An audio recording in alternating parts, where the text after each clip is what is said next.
Yeah, I mean, I think we're seeing huge changes, both in terms of who is in the market, but also in terms of technology.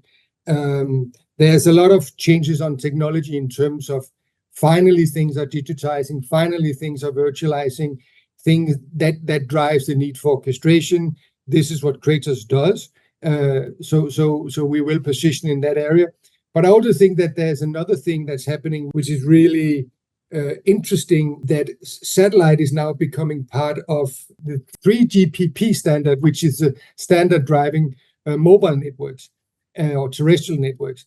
And I think that's super interesting because satellite has always been niche and has always been hard and has always been, oh, they are the boys and girls over in the corner that we have to play with, but we prefer not to. Now it's no longer, it's just becoming part of the mainstream telecom. And I think that's super interesting.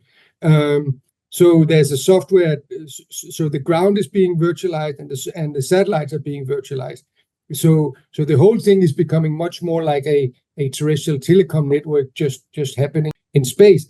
And I think there's also lots of new players because of this. That we see coming in on all levels in the value chain. I think that's super interesting. And what this of course does is that it also brings more capital. So the capital markets, both debt and equity, are starting to look at space and satellite not as something exotic, but really something that they have to be part of, and having a serious look at this. And that's a relatively new thing that the financial community is starting to look more on this. And that, of course, also drive capital and funding towards the industry, which is all good.